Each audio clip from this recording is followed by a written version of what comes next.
And for further analysis, we're now joined by Olga Krasniak. She's an associate professor at Higher School of Economics in Moscow. Thank you so much there for joining us here on TRT World. So both sides now accusing each other of continuing this fight. Would you say that Putin's ceasefire has been a success? Well, it is not a success, as we can see, because all these accusations are coming from both sides. But if we look at the situation in a more broader view, we see that Russia is ready for peace talks from the beginning of this conflict. And what Zelensky was repeatedly saying that he does not want peace talks. He wanted even more weapons just to continue this conflict, to contain Russia. So, and having maybe this wider perspective, we might expect maybe Zelensky does not really want to end this conflict, because we understand keeping in power and continuing this conflict, it would be the only the way for him to survive. Okay, well, you're saying Russia's ready for peace talks and that Ukraine wants to continue the fight. However, about a month ago, Ukraine said yes to a U.S. proposal for a ceasefire, but there's been no word from the Russian side to that U.S. proposal for a ceasefire. Why is that? Well, it's not that easy.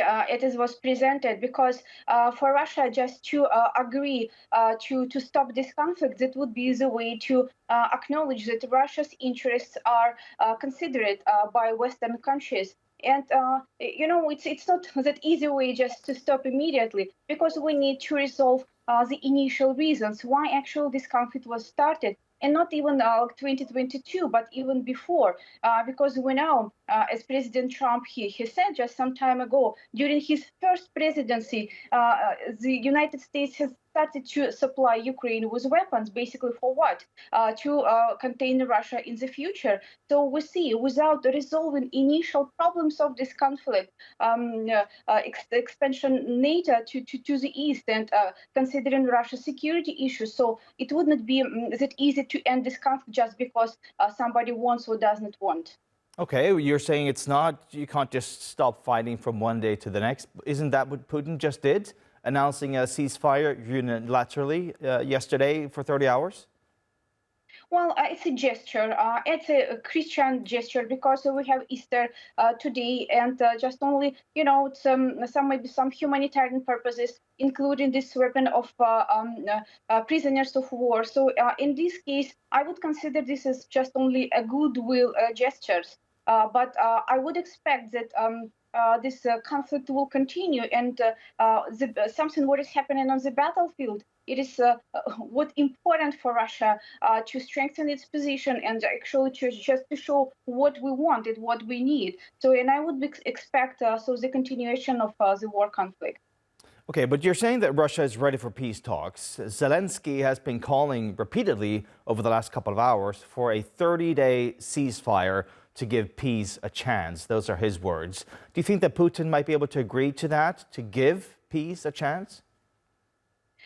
We had these conversations before with same proposals from Zelensky just previously, but we consider this just only as a time maybe to regroup, maybe just to get more time to gather more weapons, to collect more weapons from maybe European countries. So that is why we do not trust Zelensky, and I do not believe Kyiv regime can be trusted in this case. So, and at the same time, I do not see any controversy here. Russia is ready for peace talks on one condition: when Russia's interests are considered, and what initial reasons for this conflict, they will be somehow resolved. So these problems, and in this case, it would be real steps and the rational maybe movement coming from Russia as well, just to start really this peace talk.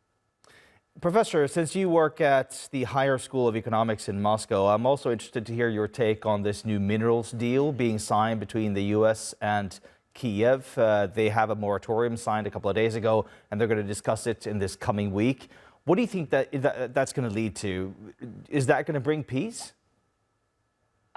No, I do not believe that a mineral deal will bring peace, because we need to consider this issue from America's perspective. So what they potentially want, they want probably just to get some resources and some money back, which have been, I cannot say spent, but wasted by the United States. It would be maybe like a rational approach of the United States. from Ukrainian side, well, they basically selling out the land, but they cannot even keep security, just for resource extraction. So in this case, I do not believe that the peace so to add into the peace deal would be something related to the mineral issues. It would be something what can be really discussed when the war will be over, and so this conflict will be ended, and then that would be maybe next step to rebuild maybe Ukrainian economy, maybe just to pay back to the United States. But I do not believe that Ukraine will be decided. It would be Russia who will decide. Okay, all right. Olga Krasniak, an associate professor at High School of Economics in Moscow. Thank you so much for your time and your perspective. Thank you.